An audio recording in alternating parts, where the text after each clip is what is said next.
You believe anger is strength. You have believed this since the first time rage moved through your body and someone stepped back. It felt like power. It wasn't. What you experienced was the brief illusion of control that occurs when your prefrontal cortex surrenders command to your amygdala. The moment you feel powerful is the moment you have lost all power.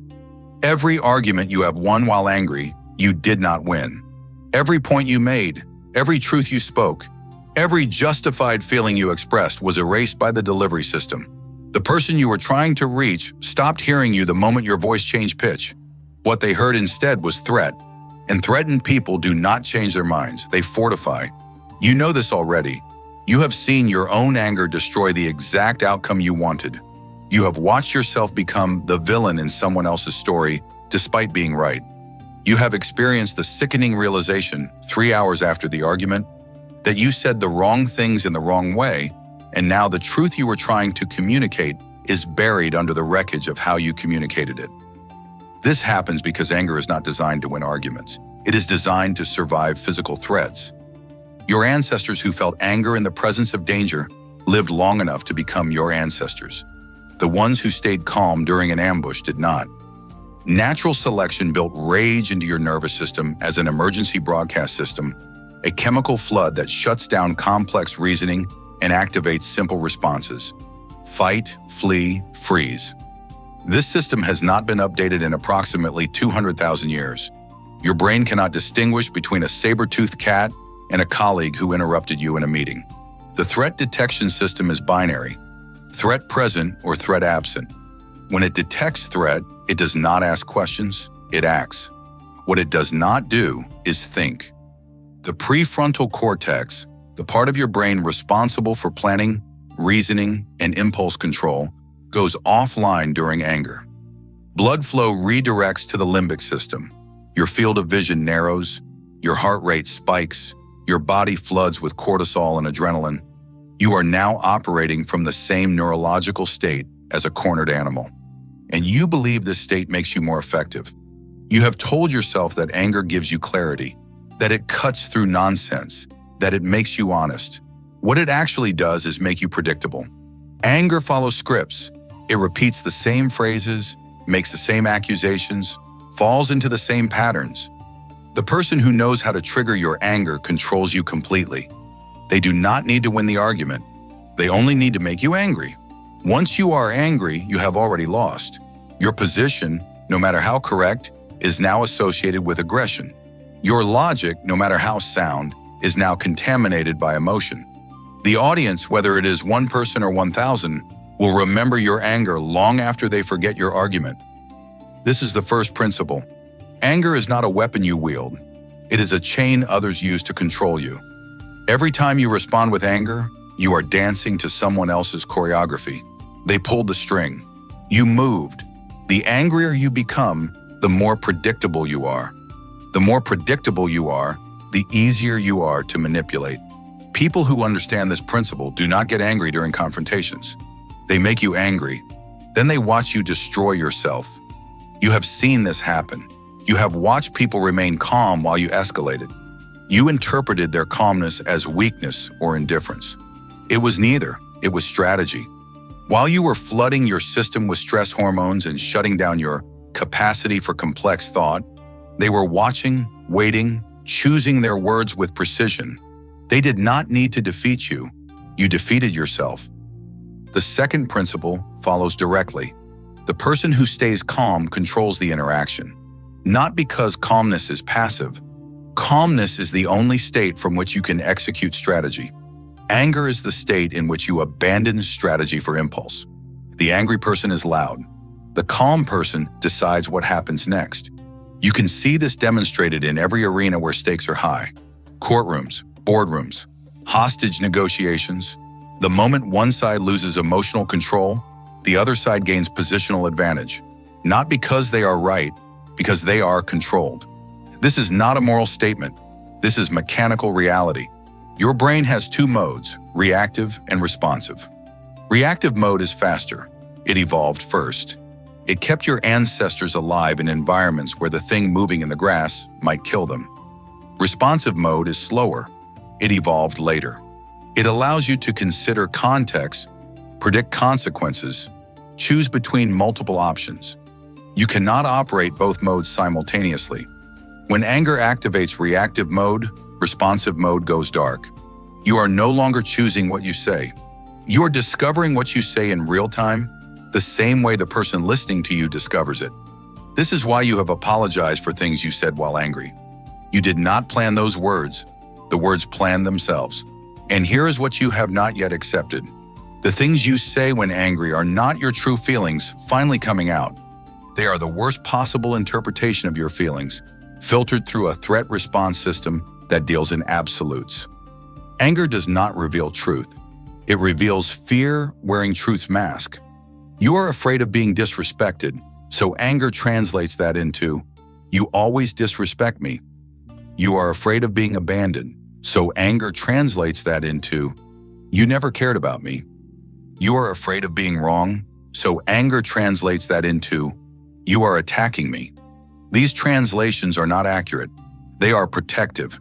Your nervous system is trying to keep you safe by making the threat seem larger, more certain, more permanent than it is.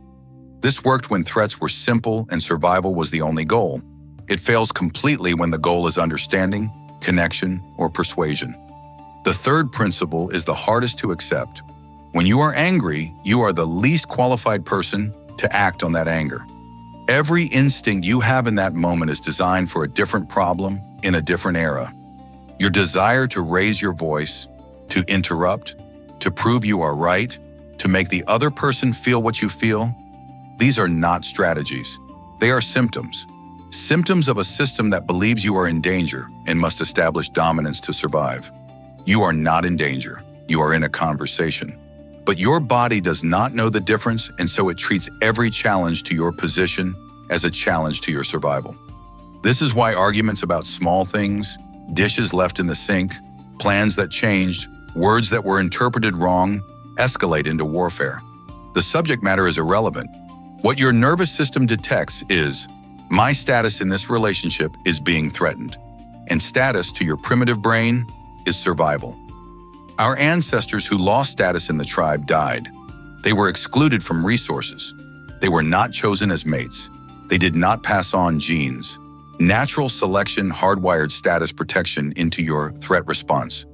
When someone criticizes you, dismisses you, ignores you, or challenges you, your brain codes this as existential threat. It is not, but the alarm sounds anyway. This is why you feel physically agitated during arguments.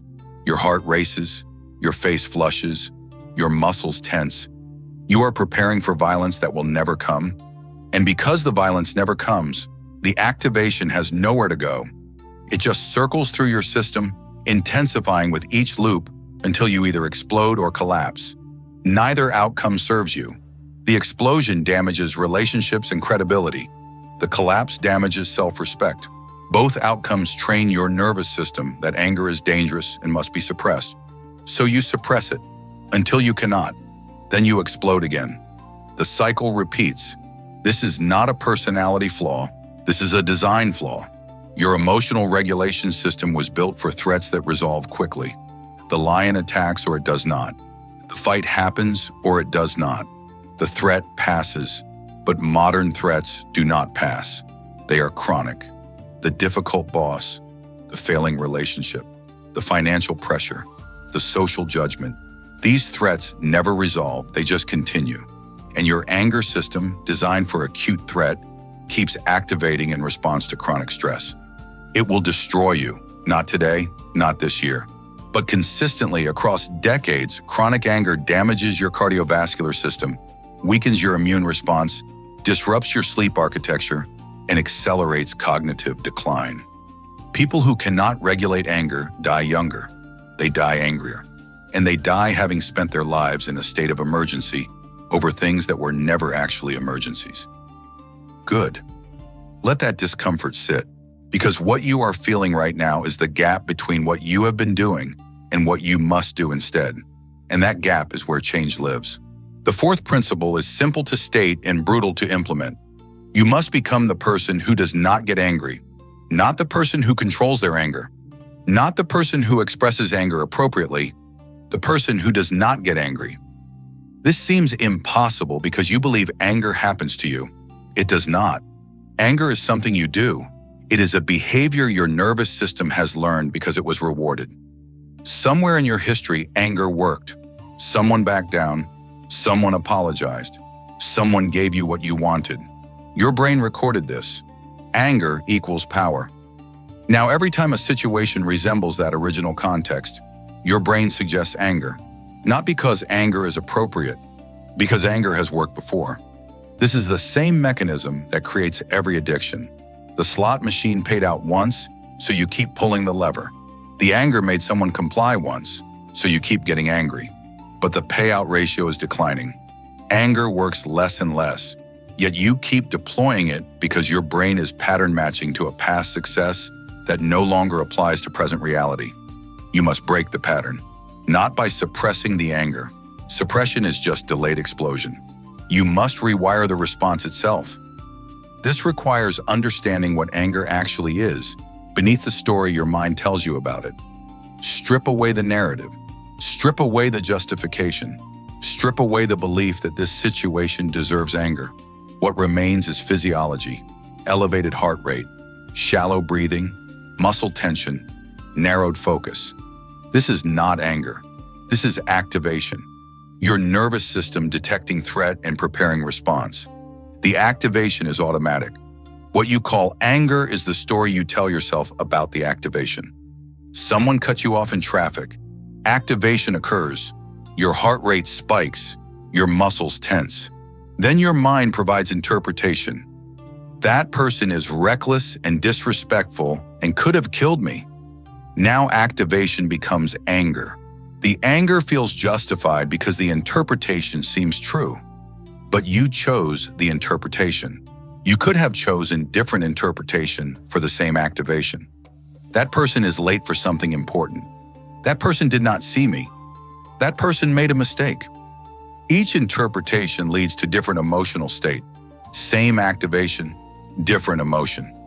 This is the fifth principle, and it is the mechanism of all emotional regulation. You do not control whether activation occurs. You control what story activation becomes. Most people never learn this. They believe emotions happen to them, fully formed, undeniable. Anger arrives, sadness arrives, fear arrives. They are passengers in their own emotional experience. This belief makes them helpless. You are not helpless. Between the activation and the emotion is a gap. In that gap is interpretation. Interpretation determines emotion. Change the interpretation, change the emotion. This is not positive thinking. This is not reframing. This is recognition that your emotional experience is constructed in real time by the meaning you assign to sensory input. The traffic example is trivial. The mechanism is universal. Someone criticizes your work. Activation occurs. Your nervous system detects threat to status. Your heart rate increases. Your thoughts accelerate. Now you must choose interpretation.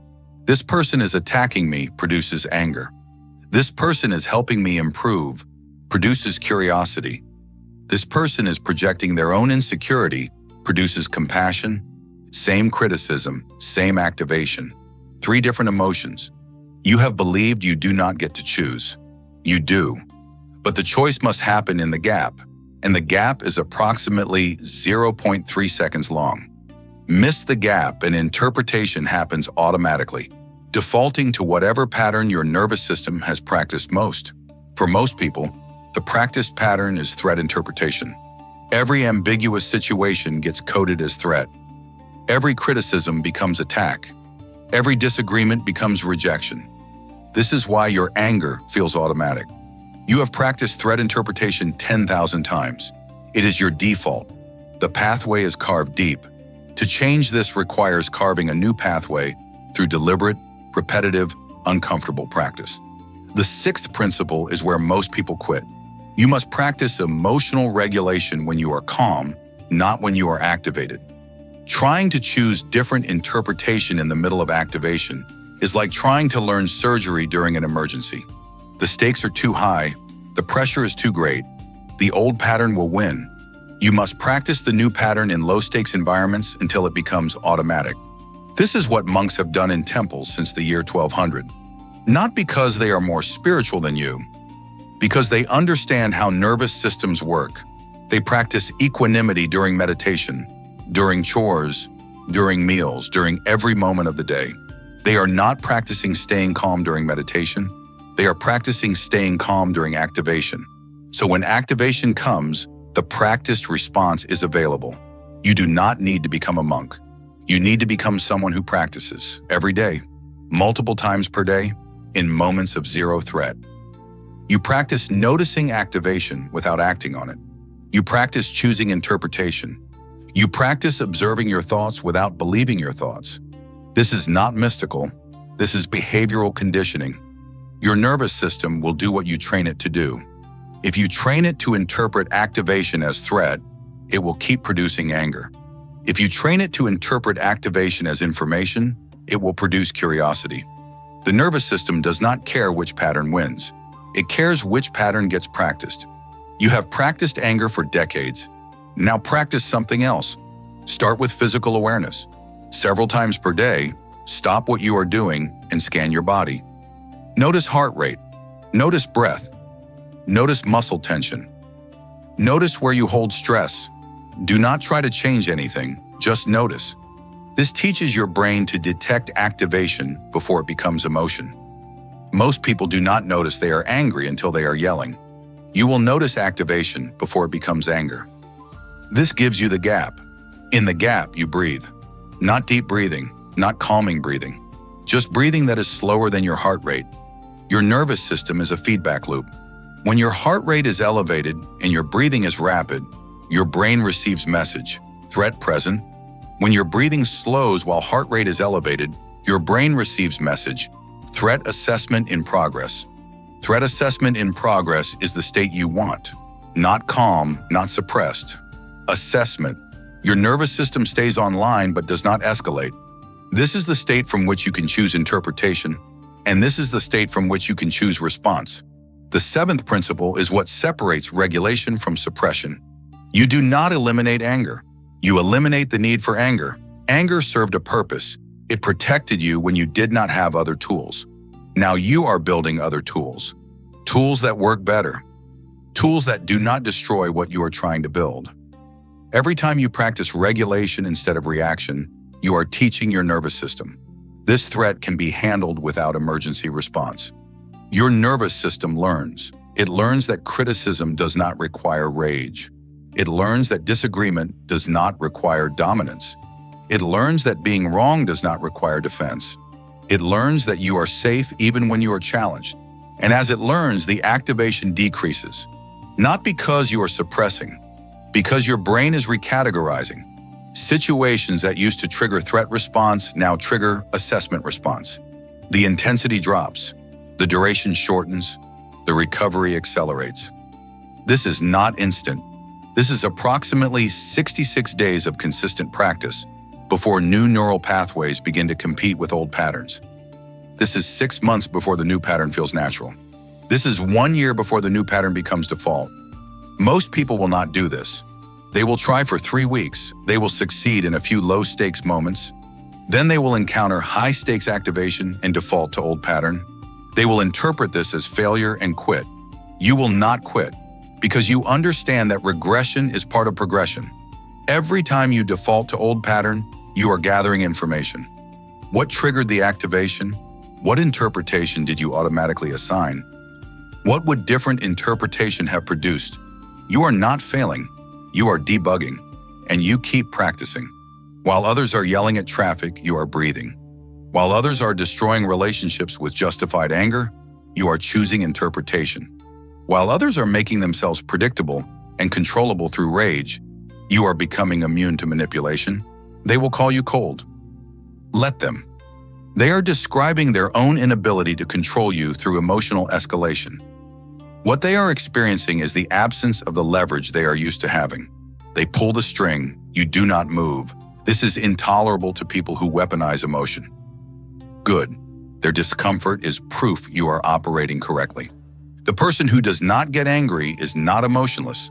They feel activation, they notice it, they choose what it becomes, This makes them more dangerous, not less, because they are making decisions from the part of their brain that plans, predicts, and executes. While everyone else is flooding their system with stress hormones and shutting down executive function, they are thinking 3 moves ahead. This is what control actually looks like.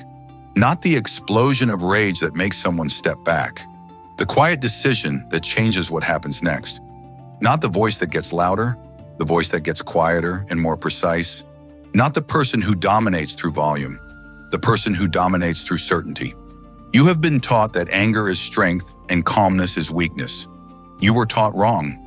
Anger is the loss of control disguised as the exercise of control. Calmness is the exercise of control disguised as nothing at all. The person who stays calm is not avoiding the fight. They are choosing whether the fight happens, and if it happens, and how it ends. This is the power you have been seeking. Not the power to make others afraid, the power to make fear irrelevant. Not the power to win through intimidation, the power to make intimidation obsolete. Not the power to control others through emotion, the power to be uncontrolled by emotion. You build this power through practice, daily, mundane, undramatic practice.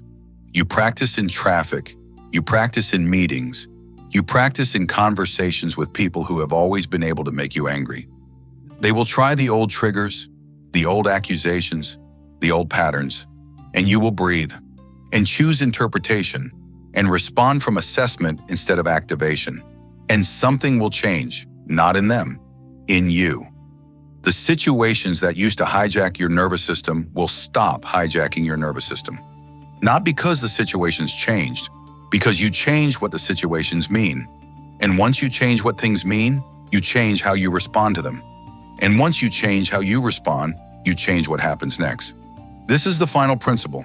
The person who does not get angry controls every outcome they participate in. They are not reactive. They are not predictable. They are not manipulable. They are the calm center around which chaos reorganizes itself. Other people's anger breaks against them and dissipates. Other people's manipulation finds nothing to grip. Other people's attempts to provoke find no target, and quietly, without announcement, they become the most powerful person in every room they enter. Not because they are loudest, because they are least controllable. Not because they impose their will through force, because they impose their will through patience. Not because they make others afraid, because they make fear irrelevant to their decision-making process. This is what you are becoming. Not the person who controls their anger, the person who does not get angry. Not the person who suppresses rage, the person who has eliminated the need for rage. Not the person who wins arguments through volume, the person who wins by making the argument irrelevant. Others will not understand this. They will interpret your calmness as indifference, your patience as weakness, your regulation as suppression. Let them. Their interpretation is not your concern. Your concern is practicing until the practiced response becomes the automatic response. Until regulation is not something you do, but something you are. This will take longer than you want. It will be harder than you expect. It will require you to practice in moments when every instinct screams for activation. And you will practice anyway, because you now understand what anger costs. Not just the relationships it damages and the credibility it destroys, but the years it steals, the clarity it prevents, the control it surrenders to anyone who knows how to trigger it.